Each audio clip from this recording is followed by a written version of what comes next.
Hello and welcome to an overview of the initial phase of Legacy of the Void closed beta testing.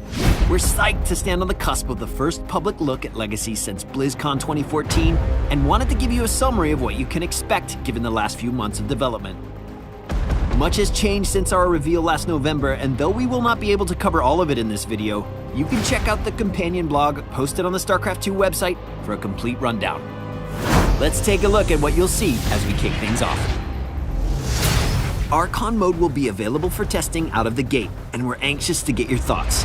This mode allows 2 players to control a single army at the same time, presenting an exciting new cooperative experience of StarCraft II.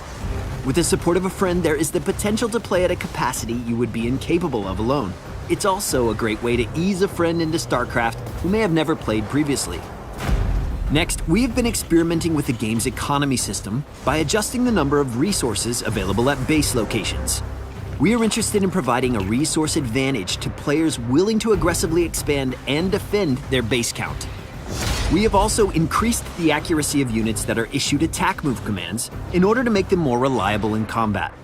We look forward to seeing how this seemingly small change can positively affect both new players and veterans seeking a more consistent response from their army.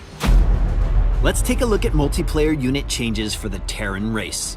The Terran army is bringing on a new addition with the Cyclone. The Cyclone is a ranged unit with the capability of locking on to a target and dealing high damage over a long duration. Both the affected unit and the Cyclone can move during lock-on, but if the units move too far apart, the link is broken and the Cyclone will stop dealing damage. The siege tank can now be picked up and dropped while remaining in siege mode.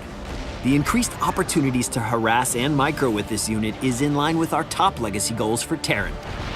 Battle cruisers have been upgraded with the ability to teleport anywhere on the map without vision. We are working hard to design an additional unit for the Terran roster and are interested in collaborating with players testing Void to identify a suitable option that will round out the army. Switching gears, let's take a look at a few elements on the Zerg side. New to the Zerg is the Ravager, a ranged unit capable of dealing high area damage with its corrosive bile ability. This ability has the added perk of being able to destroy Protoss force fields. A unit that practically needs no introduction, the Lurker. The Lurker is back in action as a solid splash damage option with massive range, able to outdistance most units and all base defense structures. We've made some notable changes to current Zerg units, starting with the Corruptor. We have given the Corruptor a new ability, Caustic Spray, which deals channeled damage against structures that increases over time.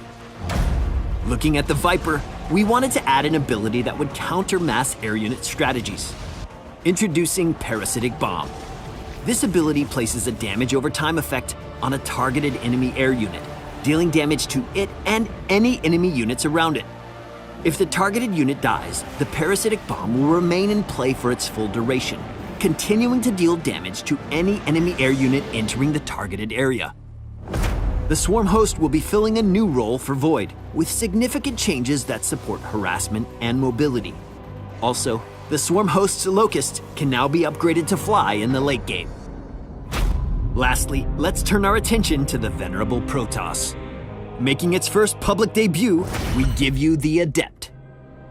The Adept is a ranged unit that deals damage to ground units only, and is also capable of sending out a shade of itself to a target location.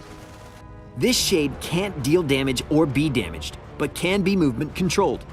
While the shade is deploying, an Adept will function normally in combat. Then, after a set duration, the Adept will teleport to the location of its shade. Also new in Legacy is the Disruptor. The Disruptor is a micro-intensive splash damage option that warps in at the robotics facility.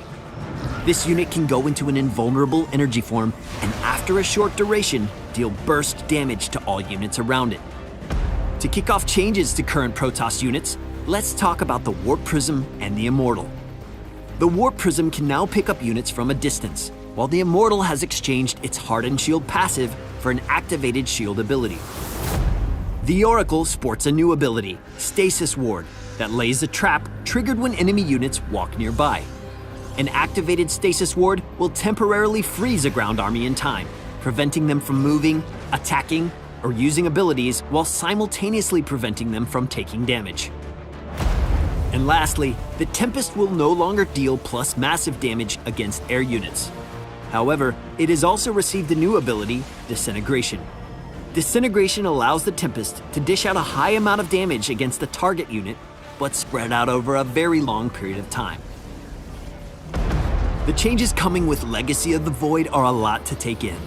We truly think we've built a version of StarCraft II that is more fast-paced and exciting than ever before.